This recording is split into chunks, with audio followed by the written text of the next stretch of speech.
Hi, everybody. Today is Monday, July 28th, 2025, and our friends Pepe Escobar and Larry Johnson are back with us. Welcome back. Bom dia. That's the Yeah. This is the Portuguese way of Well, starting. let's man. put this let's put this in perspective. In One perspective. of us was born in Brazil, one of us lives in Brazil, and one of us has visited Brazil. There you go. Man, Yeah. such a pleasure would be with you. Look, the whole thing is going down, but in spades, but at least we can talk about it. Yeah. Yeah. Huh? Let me start with what has happened during the meeting between Starmer and Donald Trump. And Donald Trump talked about the deadline he put for Russia. Here is what he said. Said that you were going to change the deadline from 50 days. So Yeah. what is your new deadline? What I'm can we going to expect? make a new deadline of about 10 or 12 days from today. There's no reason in waiting. There's no reason in waiting. It's 50 days. I want to be generous, but we just don't see any progress being made. Mr. President, on Gaza. Yeah. Here is Pepe. Here is what Lavrov said. He said that the main task, of course, is to defeat the enemy. For the first time in history, Russia is fighting alone against the entire West. Your take on the way that the things are somehow changing, or maybe we should say escalating or de-escalating in between Russia and the United States together with Europeans?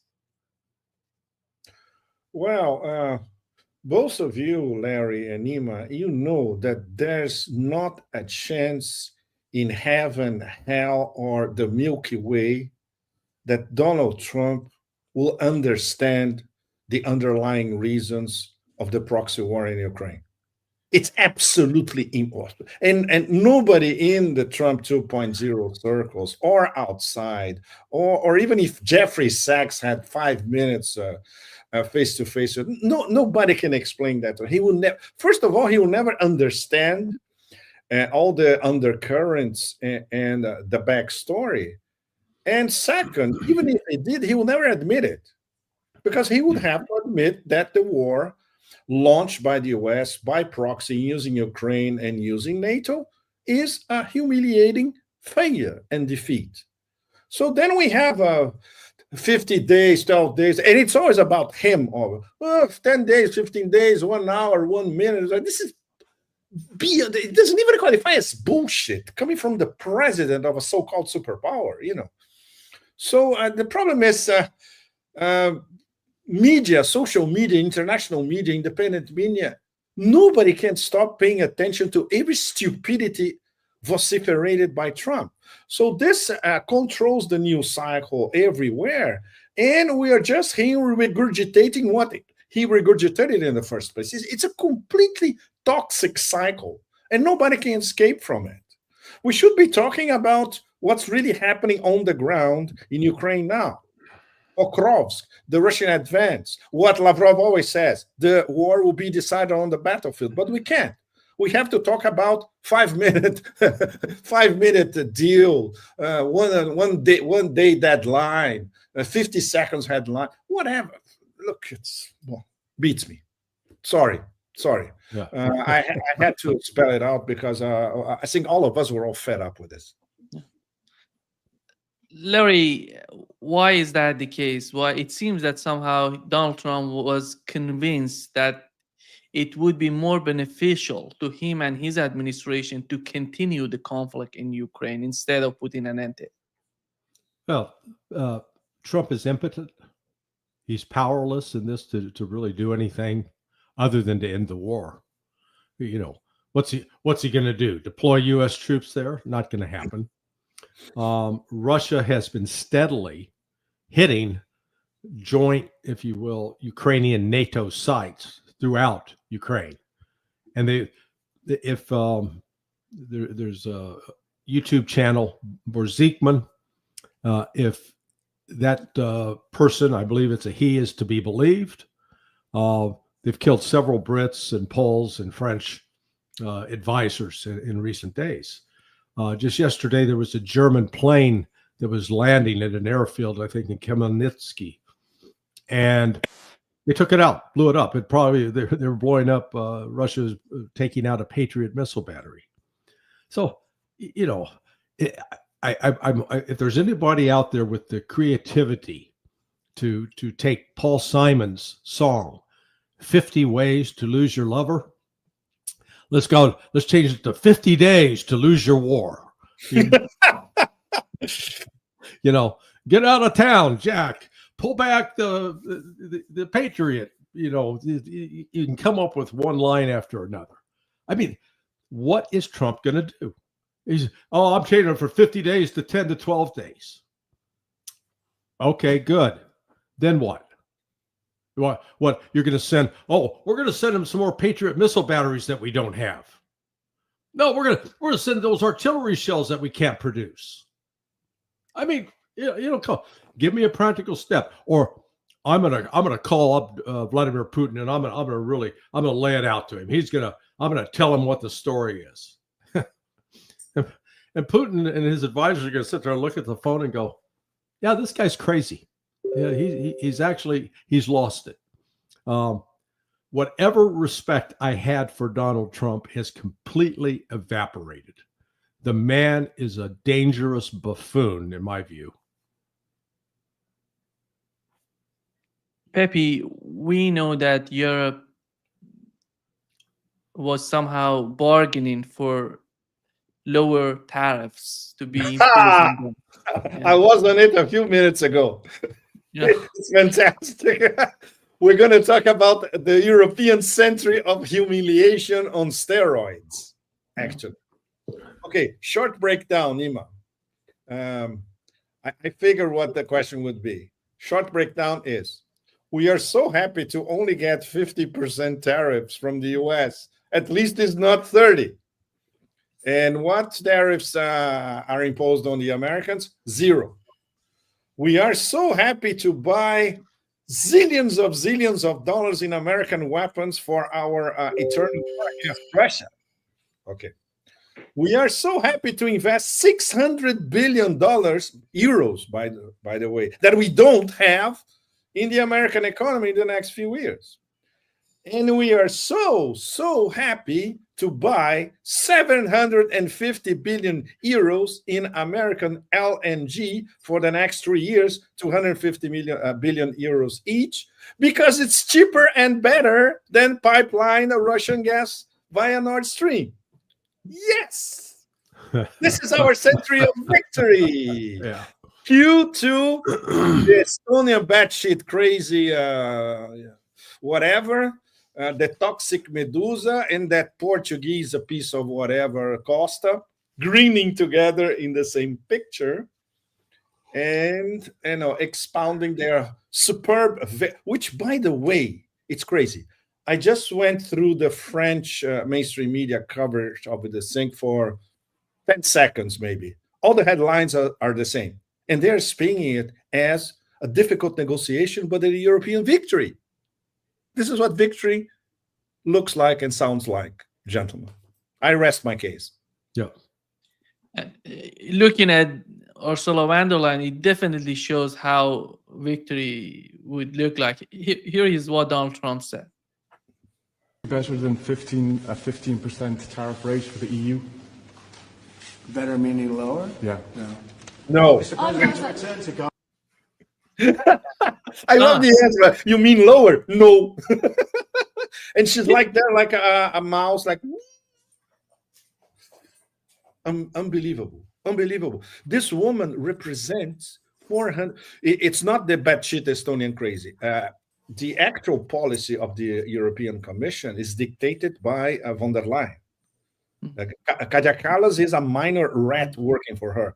The ultimate decisions are by von der Leyen, and then the decisions go to the different European commissioners. There are 20-something, 27 or so. She is responsible for that. That's extremely serious.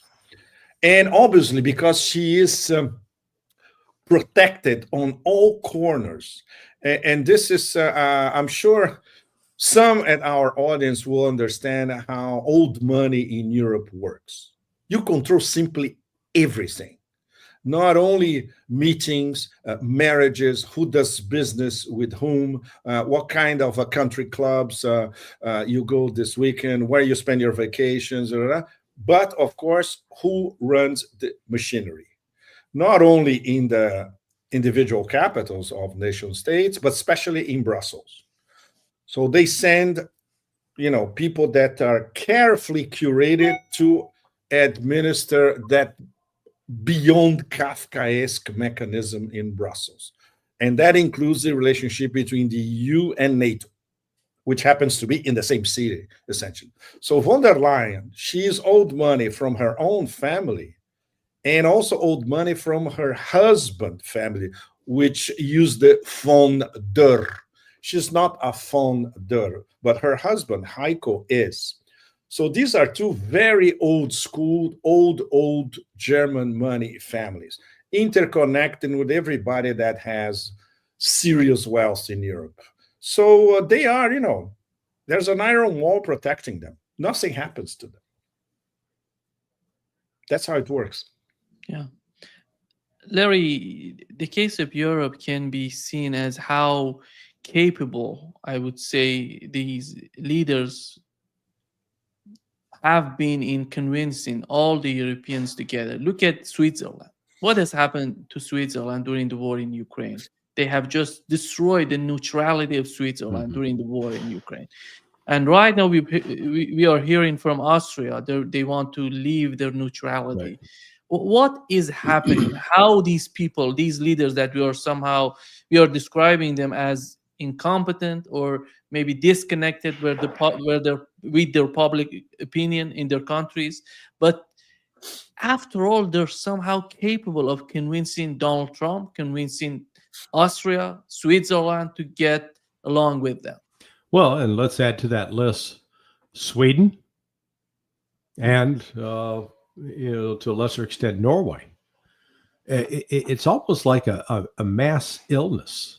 Only it's something that psychiatrists should have to deal with. That the disconnect between what they are militarily capable of doing, each of these countries, and what they have the industrial base to sustain combat operations in a modern world? Do they have the manpower, trained manpower, to staff the military? And do they actually have the logistics capabilities to enter into a confrontation and sustain it? Well, the answer to all of that is no. No and hell no. I mean, it is. The Brits are particularly pathetic in this regard. I mean, their army is less than 70,000, and as I said, there are football stadiums that hold more people than their army. Okay, and what the Russians have displayed over the course of the last 3.5 years in Ukraine is what is required to sustain modern combat operations where there's going to be horrific casualties. I mean, Europe, if they continue with these provocations, then there's a very real chance at some point that Russia will be compelled to hit bases or factories in places like Germany, France, or England. Now, Russia is doing everything in its power to avoid it, but these people keep provoking. They keep, sort of finger poking the bear, and at some point the bear is going to wake up and say, I'm just not going to take this anymore.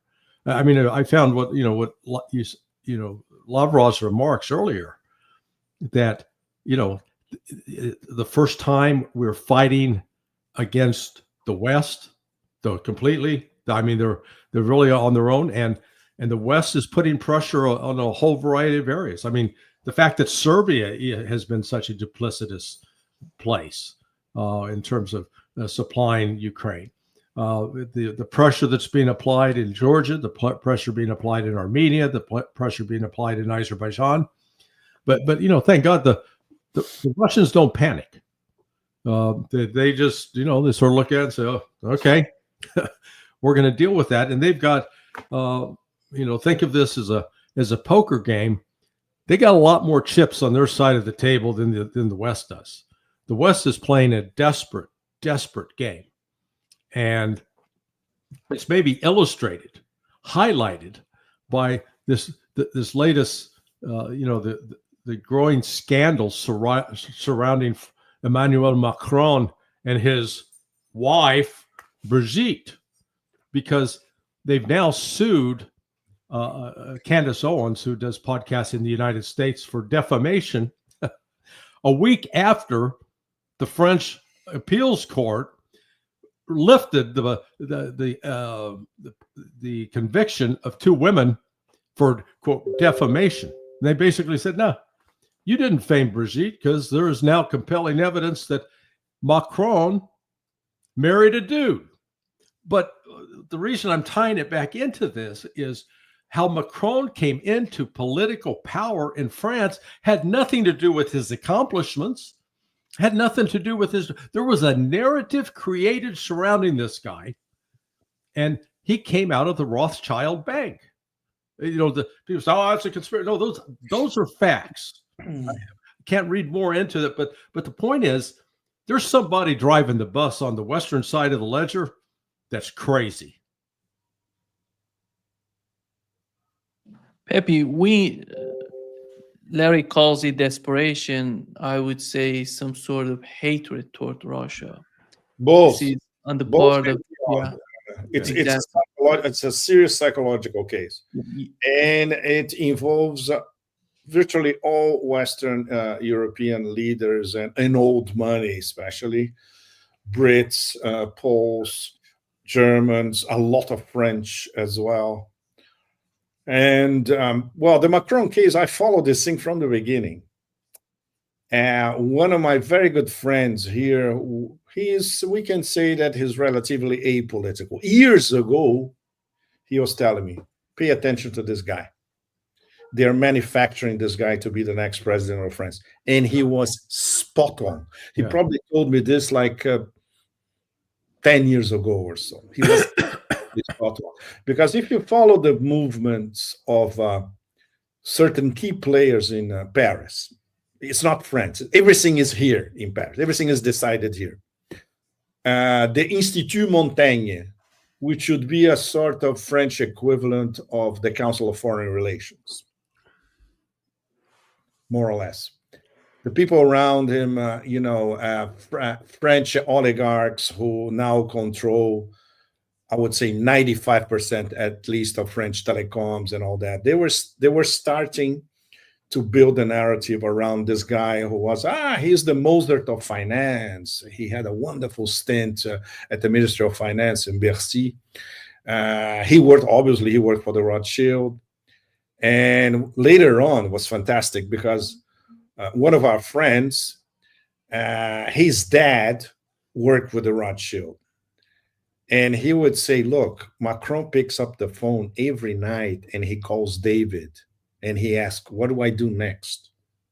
He never had any clue about anything. So, in these circles of power, and Paris is a very provincial place. If you go to a few restaurants and if you know a few families, you know everything that's going on around it. The bourgeoisie here is very, it's a mini oligarchy, in fact. So we all knew this was coming. Obviously, the French people didn't know what was coming, because he was built as the antidote to the fascist neo-Nazi National Front, the Le Pen family. It stuck. That's why he was elected in the first place. And that's why he was elected in the second time. And that's how he managed to beat practically a vote of no confidence the last time. But he has a minority government now. He's a lame duck. There's no way he can be expelled because France is not like the US. Start an impeachment proceeding here is absolutely out of the question.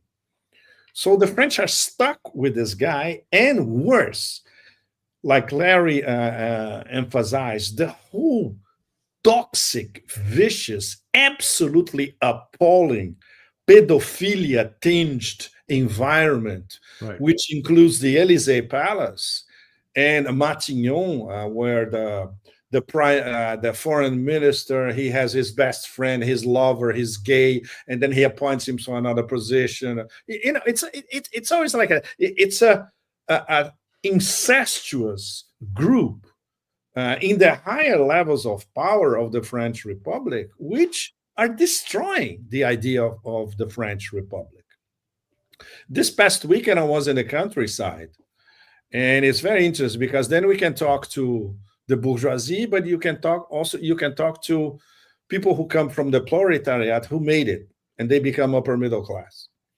And everybody knows what's going on. And they all say, look, there's nothing we can do to change that. If this was old France, these people would be at the Place de la Concorde under a guillotine.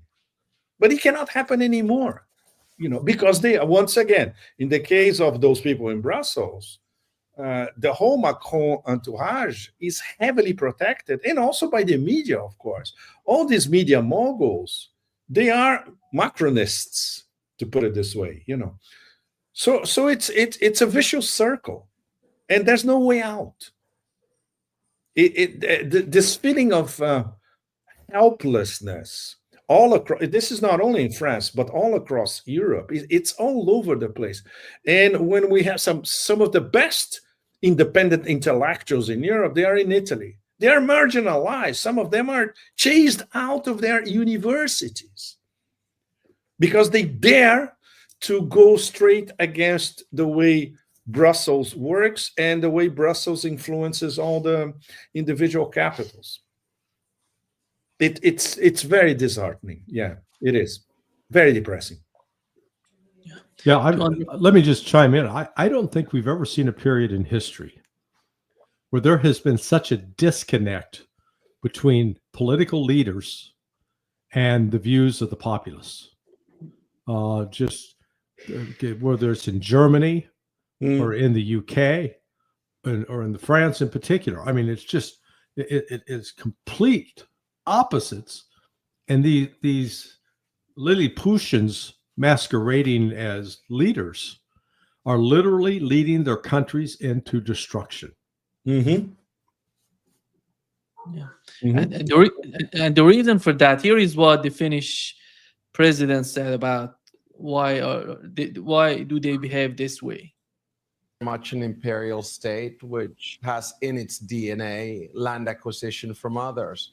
And we've seen that throughout history. Finland and Russia have had north of 30 skirmishes or wars since the 1300s. But you can also deal with Russia. But the only thing that Russia quite often understands is power. And if you show any kind of weakness towards Russia, they will attack. And I think that the war in Ukraine actually tells a much broader story. It is Russia's attempt to break the current world order and to weaken the United States and Europe, and we should not let that happen. Yeah, he's talking about 1300, and it's so amazing. Russia today is not even close to Soviet Union yesterday. Yeah. No, I mean, this is the absurdity of this, but what happens is Western leaders lock themselves into a narrative. And the narrative is basically, here's poor Ukraine just minding its own business when this rapist thug that's Russia came along and decided to invade it. And they invaded in 2014, and the heroic Ukrainian people have been fighting back, and that's who we're fighting with. And you go, that has no relationship to reality at all. That's just complete manufactured crap. And it is the West that has been constantly meddling in Russia's internal affairs. It's been the West that has put together an organized intelligence effort to try to subvert and destroy Russia. But the way we sell that in the United States is we flip it and maintain that that's what Russia's doing to us. Yeah, they're trying to destroy us. And truth be told, if we were, if we had our hands in our pockets and were minding our own business, Russia would not, we wouldn't have a problem with Russia. But that's not the case. The United States, not Russia, has launched war after war after war in the aftermath of that Second World War, which is supposed to put an end to this kind of madness. And whenever Russia gets punched in the face and then decides to defend itself, then the West hollers, "Oh, see, it's an aggressor." It's just, I'm tired of it, frankly. All of us, we can't stand it anymore. It's the same playbook with the same script. They use the same words, the same narrative. Yeah. Russian aggression, Russian aggression, Russian aggression, Russian. And no wonder European populations that are completely brainwashed. Completely brainwashed. It's impossible to have a serious discussion about geopolitics anywhere around here. Anywhere. Nima, kick it. Pepe, when it comes to what's going on in the mind of Russians in terms of reaching it, somehow it feels that Russia wanted to achieve something big with the United States, like Yalta. I talked with Paul Carrick-Roberts. He every time we talk, he's talking about Yalta agreement and the agreement between the West and Russia. And it seems that somehow Russia was looking for such an agreement, even China being part of the deal. What is, do you think that's still the case for Russia, or they don't feel that Trump would be the guy to deliver that, to be part of that? Of course, Trump will never deliver it. In the beginning, let's say during the first months of 45 days, Trump 2.0, there were circles in Moscow entertaining the possibility of a Yalta 2.0, and that would be Putin, Xi, and Trump. Now, this resurfaced a little bit because Putin is going to Beijing on September 3rd for the Chinese commemorations of the end of the Second World War. So he will be in Beijing. So there were some rumors that Trump might go. If that happened, that would be Yalta 2.0. But Trump would never admit to have a Yalta 2.0 on Chinese territory and hosted by Xi Jinping. It has to be him, preferably in American-dominated land, and he will be the host, and he'll be the MC. So if that happened in Beijing, he would be just a participant. So this is not going to happen.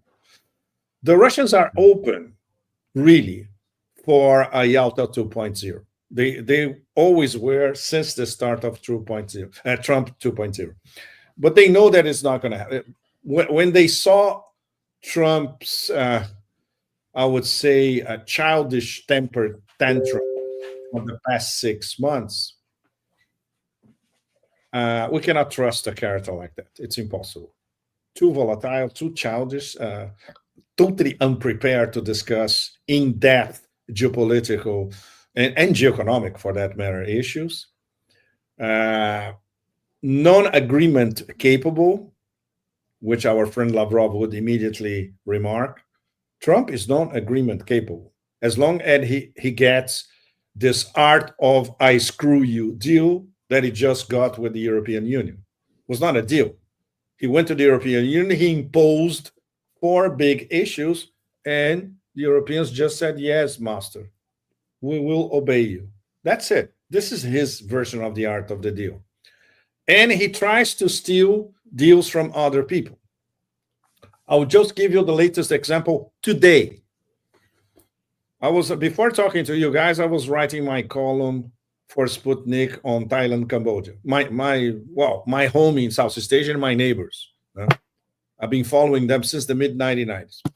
Do you know who broke the ceasefire between Thailand and Cambodia a few hours ago in Malaysia? The Prime Minister of Malaysia, Anwar Ibrahim. And guess who yesterday was saying, I called Thailand, I called Cambodia, and we're going to have a deal. I broke the deal, but this is first my deal, and then we're going to talk about tariffs. The circus ringmaster. The next day, the Malaysians very quietly, before the start of the meeting this morning in Putrajaya. Putrajaya is linked to Kuala Lumpur. It's a kind of modern cyber capital of Malaysia. The foreign ministry said, look, we are the chair of ASEAN this year. 2025. So we should lead. What happened a few hours later? You have the photo now everywhere of the representatives of Thailand and Cambodia shaking their hands with Prime Minister Anwar Ibrahim in the middle. He brokered the deal in person. He's the head of ASEAN this year. So it's ASEAN's business and Malaysia's business. And Malaysia is a BRICS partner. Thailand is a BRICS partner. This war, as I talked to my Thai friends and my Thai sources this past few days, many of them were saying, we are floored. It's absolutely unbelievable that we have a war at the heart of ASEAN. And our feeling is that there's an external actor pushing for escalation all the time. And the Thais are very circumspect. They're extremely diplomatic. But when they see a rat, they call it a rat. So the reasons for the war are multiple. I include this in my column because there's even a family angle that only if you live in Thailand and you connect with Thailand, you know, which is the Thaksin Shinawatra family, former Prime Minister of Thailand, and family in Cambodia, former also ex-Khmer Rouge, former Prime Minister, etc. So there's a family clash. There's a oil and geopolitics angle that nobody was talking about. And of course, there is a divide and rule because the Americans are still extremely powerful in Thailand.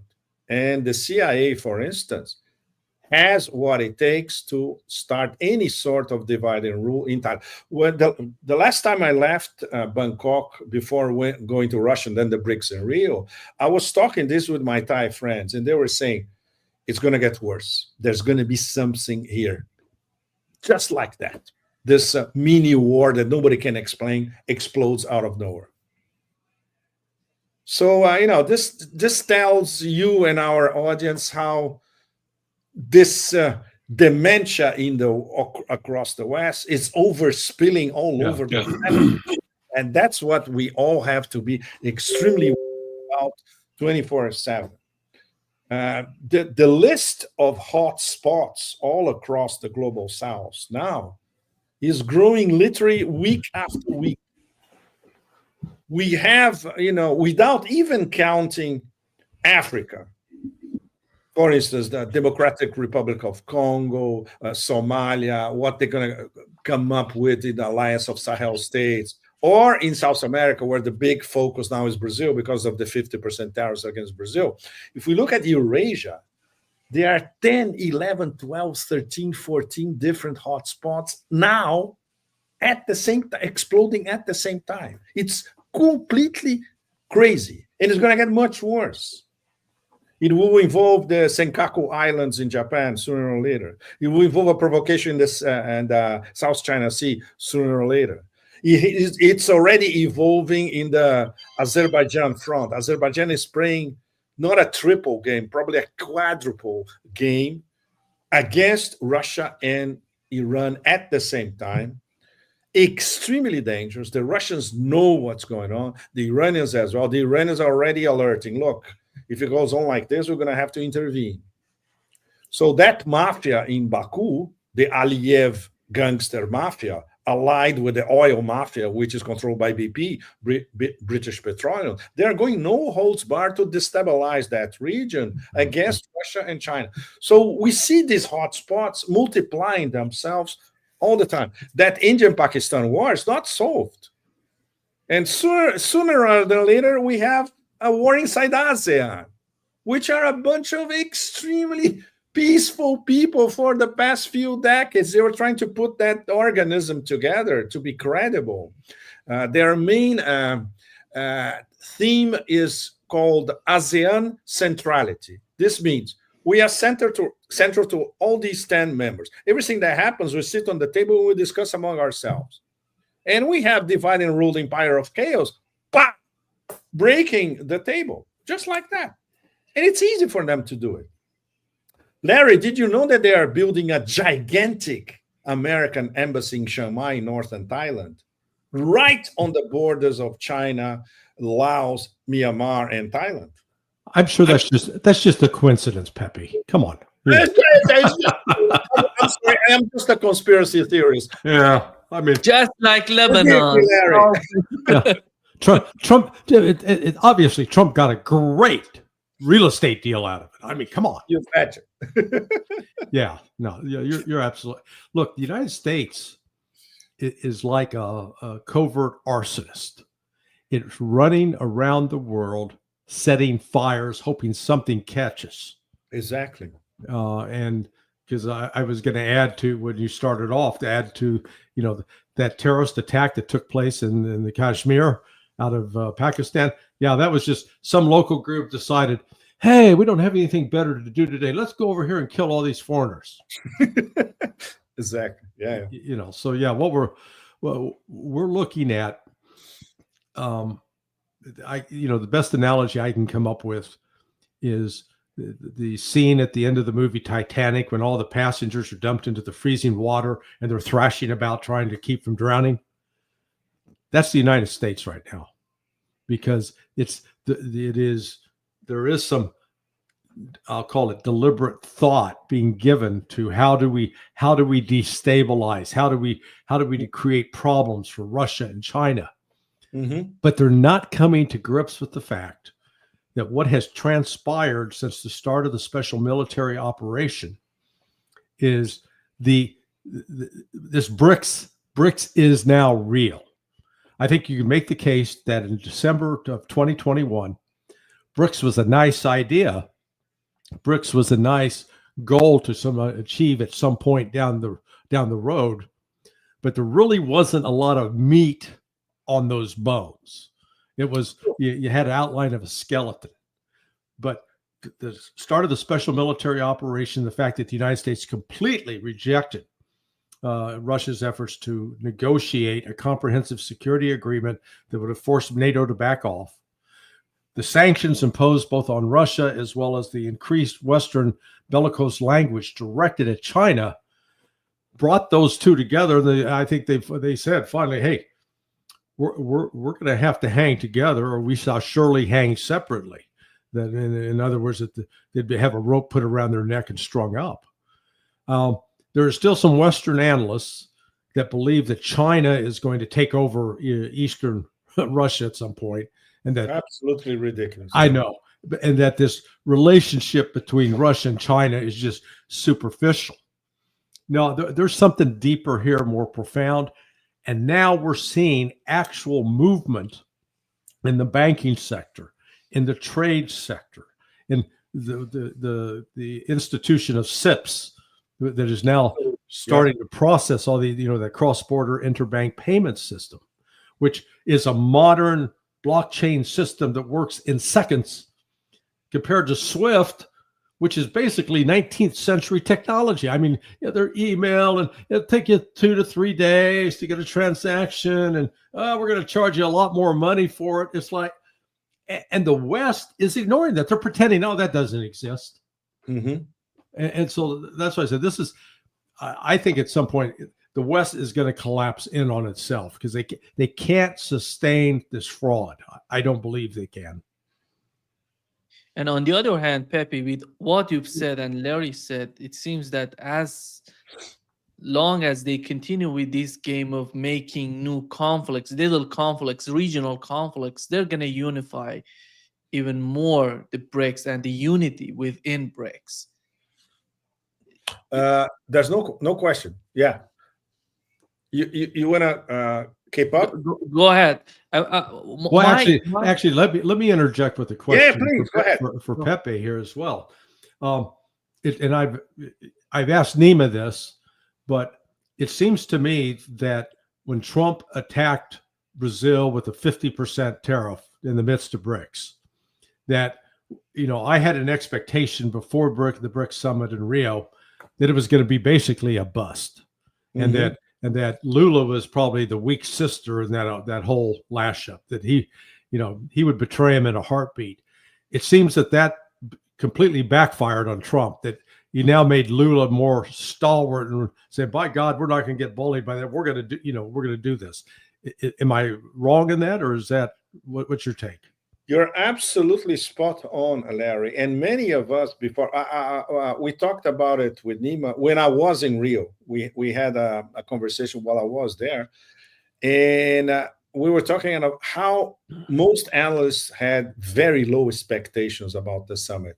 Yeah. But even before the summit started, the super day of the summit was on Friday. The summit started on Sunday when they would have BRICS Business Council Day. And then you could feel the atmosphere in the air. You know, people from all over the global south talking about deals, real deals, productive economy deals, opportunities of investment, sustainable development, new technologies, you name it. And this was the famous day where the Russian Ministry of Finance, the Russians sent this, as usual, ultra pro delegation. And Silvanov, the Russian Minister of Finance, said, look, from now on, the NDB, the BRICS Bank, may become the place to go for loans and mega loans across the BRICS sphere, bypassing SWIFT. Yeah. Very, very important. Yeah. At the same time, the guy who was who's implementing BRICS Pay, yeah, I'm sure many of you will remember the last year at the summit in Kazan, they even they made a demo of the BRICS Pay card. You know, okay, you cannot buy a cappuccino with it, but you will be able to do a lot of complex transactions with it. So this is advancing very fast. And one of the main themes in all the discussions in Rio, we have to increase to the max our trade in multilateral and bilateral currencies. This is the number one policy. So the whole front of de-dollarization, without saying it explicitly, it's de-dollarization, is advancing very, very fast. And this was visible in all the meetings in Rio. So in this aspect, the summit was a huge success. It's like the Brazilians have this capacity of pulling a rabbit at the last minute. When everything is going down, they come up with something very creative, you know. And once again, it worked. You could feel the atmosphere on the second day of the summit after they had the final declaration, the Rio Summit declaration. And people were, you know, it was exhilarating. Something was accomplished here. And clarity of purpose. When you read the declaration, it's all there. The declaration is saying, look, we are BRICS and we're coming to town. It in itself, it's already impressive because they, at the last minute, you know, they came up with the final version on Saturday nights before the start of the summit. The Sherpas were working throughout the week, 24/7, and in the end, it's a pretty good final declaration, and it's a declaration of purpose. Our purpose is to do this: create a different system of international geopolitical and geoeconomic relations. That's the main headline, right? With details, of course. And the fact that Arakchi, foreign minister of Iran, was there was very important at the table. And everybody supported him. Immensely important. And the partners, not only the members, but the partners. Prabowo, the president of Indonesia, was received by Lula as a brother. These are two superpowers, one in South America, another one in Southeast Asia. The Modi angle, which is also very complex.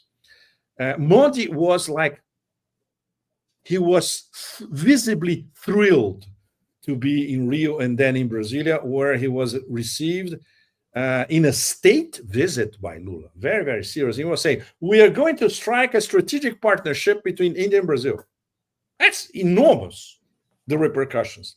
For the moment, that trade balance is not very, you know, but, and something that I was discussing later on, maybe this was a very, very clever Chinese play of, okay, Xi Jinping doesn't go to the summit because after all, Lula and Xi had decided all the major geoeconomic issues in their face-to-face meetings. They had 2 face-to-face meetings in a matter of a few months. So he doesn't need to go to Rio. It's too far away. He's tired. So let's see what Modi does with the spotlight. So this was a way of, by the Chinese and the Russians, telling Modi, look, you're going to be one of the superstars of the summit. Make the best of it and prepare the terrain for next year, because next week you're going to be the chair. And we're going to be coming to you and say, okay, show us the work. Because what the Russians learned last week doing Kazan, they passed all this knowledge to the Brazilians. And even if it was last minute, the Brazilians understood finally at the last minute what the Russians had done last year. So that's why we can say that the Rio summit was a success. So now the Brazilians and the Russians are going to pass their knowledge to the Indians next year. So this continuity, it's something that we could see, the burst of this continuity in Rio. And like Larry said, it's a different mindset now. It's not a talk shop anymore. It's serious. They discuss extremely serious issues on the table, and they share with the partners, and they share with the different study groups. For instance, there is something that very few people knew until a few days ago that it existed: the BRICS women's associations. So the BRICS have women business associations in all the members, and they are always talking to each other about cross-border payment settlements, investment opportunities, etc. I had a conversation with an amazing Egyptian woman. She's the chair of the Egyptian chapter of the BRICS Women's Council. Amazingly well-prepared people, But you never see them on the headlines. And they're doing the groundwork everywhere, a small organization called BRICS Civic Group. They were received personally by Lula, who said, "You're doing a great job." It's people's to people's exchange, Xi Jinping style, civil society, civil society in different parts of BRICS talking to each other. So this grassroots work all across the BRICS sphere is as important as the leaders meeting. You don't see it, but when you go to a summit like this, you can feel it. You felt it in Kazan last year, and I was not expecting to feel it in Rio, but it was there and growing. So this is maybe the auspicious part of our conversation. There are ways, there are paths that are being followed here and there. And of course, the big thing is they know that the Empire of Chaos war against BRICS now is not hybrid anymore. Now it's the real deal. Yeah. So BRICS needs a concerted response to the war against all of them, different levels, And the partners are also targets, like Thailand. Yeah, there's been this dramatic shift in the mindset of both Russia and China in particular. Mm-hmm. If you go back 4 years, I think among the ruling elite, there was sort of this assumption: we got to deal with the West. We got to be involved with the West. The West, it's an important market. It's important. We got to find our way to work with them. I think what has happened, and particularly over the last 2 years, is a growing recognition that we don't need the West. Number one, it'd be nice to have a relationship with them, but we're not going to be held hostage to it. In fact, you saw this the meeting that Wang Yi had with Kaya Kallas in Beijing. It was last week, 2 weeks. I mean, or was it von der Leyen? It was von der Leyen, right? No, von der Leyen with C was a few days ago. The Chinese put her on a bus. Yeah. There was no reception, no red carpet, nothing. So they treated her just like But the Chinese basically came out at the end of that meeting, and they weren't going to kowtow anymore to their former colonial masters. On the contrary. Basically, they finished the summit, Larry, before schedule. Yeah. The Chinese ended the summit before schedule. This, in Chinese term, is like, these people are shit. Huge. It's huge for the culture. In Chinese terms, this is wow. It's cosmic. Yeah, it's like they're ultra polite, always respect protocol, the whole thing. Yeah, but they basically said, "Okay, bitch, we're done talking. Okay, bitch, we're done with you." Yes, that's the message.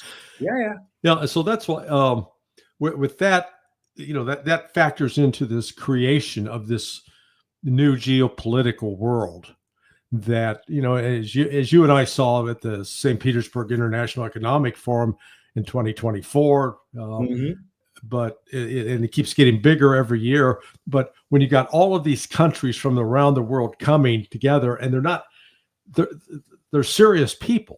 Serious, very serious. And the West insists on pretending that this doesn't exist. Or we're gonna tell them what to do. We're going to coerce them. We're going to threaten them. And the more we try the coercion and threatening route, it looks to me, the more energy we're giving to BRICS, the more inspiration for them to say, yeah, God, we got to be, these people are, it's like having a horrible neighbor. Okay. And at some point you just want to build a big wall and say, either you stay on your side, I'll stay on my side. I like the neighbors up here. They're much more agreeable. Pepe, let me just shift the gear a little bit to what's going on with the case of Gaza. And here is what Lindsey Graham said on Fox News about the way that Donald Trump, and we know that Steve Witkoff went there to talk with Hamas. He couldn't achieve an agreement. He wanted them to capitulate. Simply, he wanted to impose his terms or the United States terms on Hamas. And here is what Lindsey Graham said. He told Prime Minister Netanyahu to, quote, finish the job this week. I know that you are in touch with President Trump. You're in touch with Israeli officials. What are you anticipating is going to happen next? What does finish the job mean, Senator? Well, I talked to Cindy McCain last night. Here's some good news for the people in Gaza. Humanitarian quarters are now going to be open.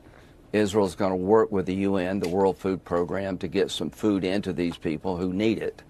But I think what the topic we're talking about today is a change in strategy. I think President Trump has come to believe, and I certainly come to believe, there's no way you're going to negotiate an end to this war with Hamas. Hamas is a terrorist organization who is chartered to destroy the state of Israel. They're religious Nazis. They hold Israeli hostages. I think Israel's come to conclude that they can't achieve a goal of ending the war with Hamas that would be satisfactory to the safety of Israel.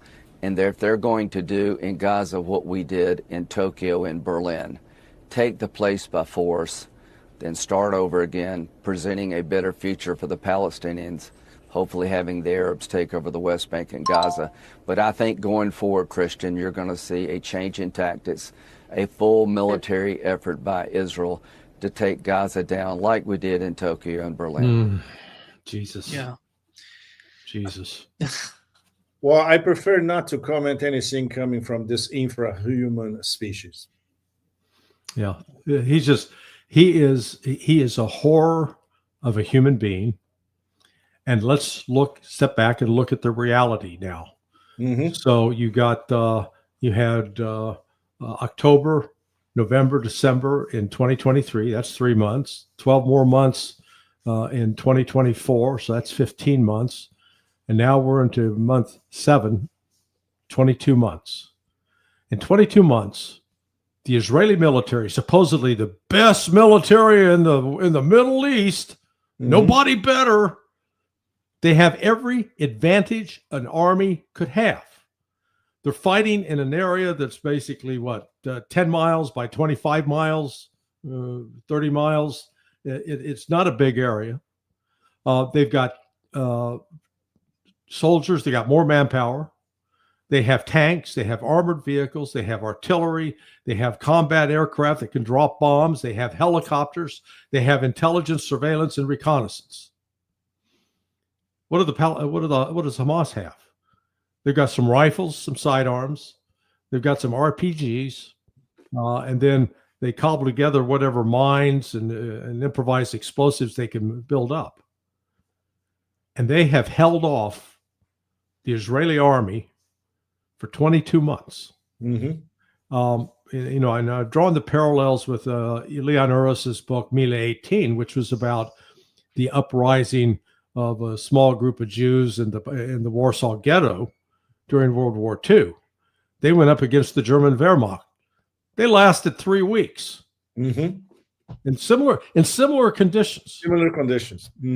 Here, look at what these Palestinians have done. They have forced Israel into a genuine stalemate.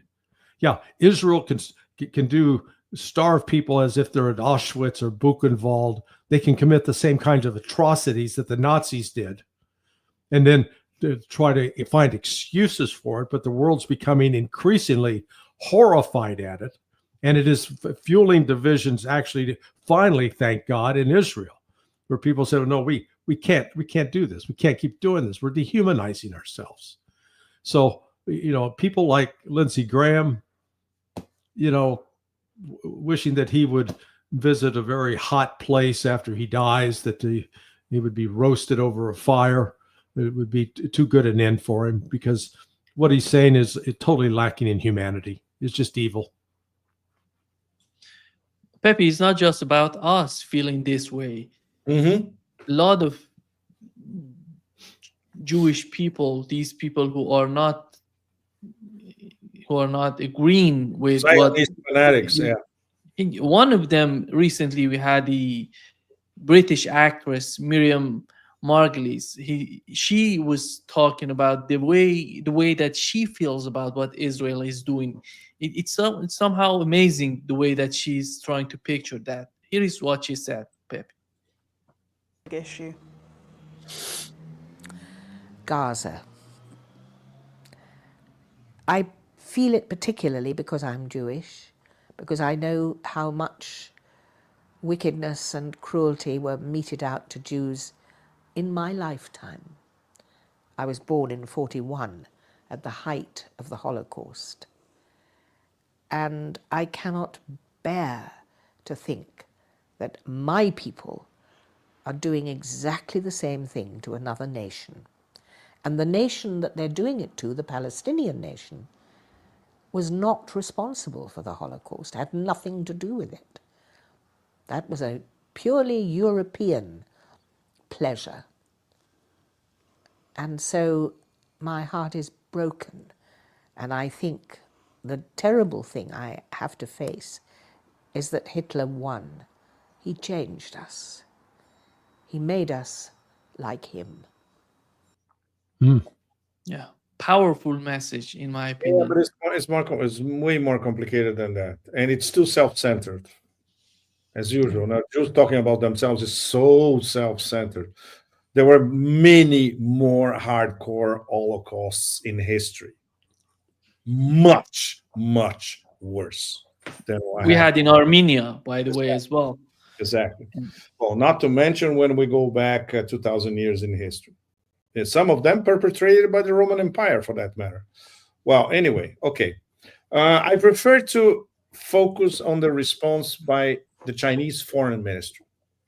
This is something that they said, I think, in the past 48 hours. The United States is not fit to lead anymore because they are basically condoning and approving a genocide, an ongoing genocide. So basically, this is the short headline for the total moral, ethical, and humanitarian collapse of the collected West. In fact, it's not only the United States.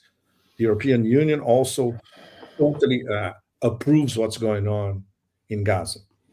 So now we can say that now this is a historical fact. The collective West, they just buried themselves with the whole genocide adventure. They even encouraged in the beginning. So what next? How the rest of humanity is going to react to it? In fact, it's not the rest of humanity, the bulk of humanity. We're talking about a little rest, which is the collective West.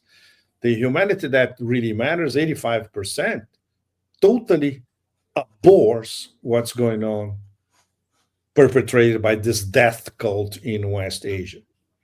But there's still not a concerted response, forceful concerted response by the collective West. Well, let's be realistic, right? It's our profession.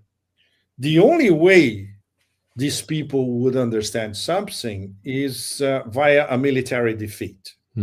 Yeah. So this means that the Zionist axis has to be militarily defeated. Larry knows better than most, this is not going to be easy. And maybe it's not going to happen in our lifetime. But there's no other way. And our friend Alistair Crook, when he talks about his close encounters with those rabid settlers in the West Bank, how are you going to deal with these people? You have 800,000 plus fanatics armed to their teeth, and they're bent on killing every Palestinian and Arab and beyond in sight. How are you going to deal with that? And it's not going to change. So, if in fact the global south is in a bind, what to do with these people? And we don't have a Red Army going all the way to Berlin this time. At the time was easy, right? But if they go, go ahead, Pepe. No. That's it. I live this in the air. To get rid of Nazism, we had the Soviet Union. We thank the Soviet Union for getting rid of Nazism. In fact, not getting rid, because as we all know, some of the stalwarts were transferred to the United States, and they had wonderful, gleaming careers in science or the humanities, even in the United States. And those who escaped to South America, most of them, they lived their lives, very, very easy. Now it's different. We don't have an equivalent of the Soviet army, of the Red Army, to go all the way to Berlin and arrive a little later after the Führer himself decided to shoop, bye-bye. You cannot, there's nothing to be done about the whole mindset of this death cult, which, by the way, is approved by at least 70% of the population of this entity called Israel. It's okay, what to do about it? As Lenin would say, what is to be done? Yeah.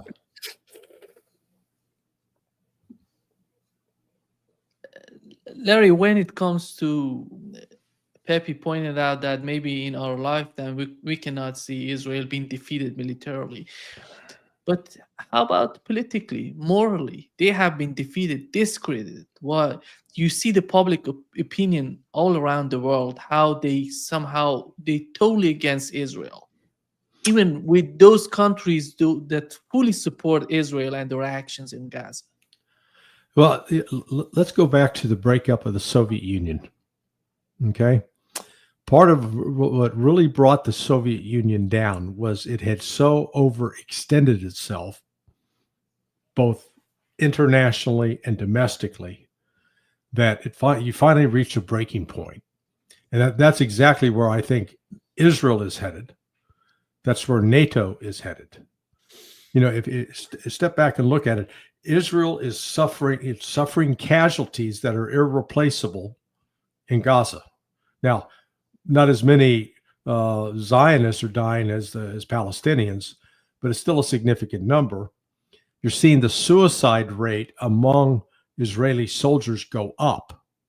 And again, we saw a parallel with that in World War II with the Wehrmacht when they were asked to go out and carry out mass executions of civilians.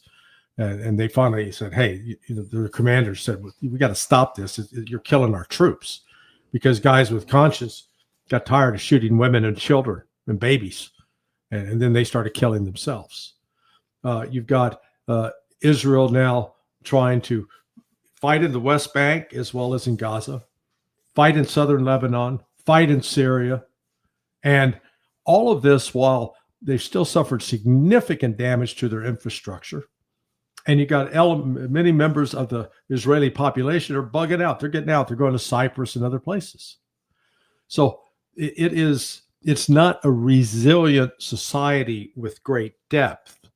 it's a fragile society with sort of a superficial veneer of stability.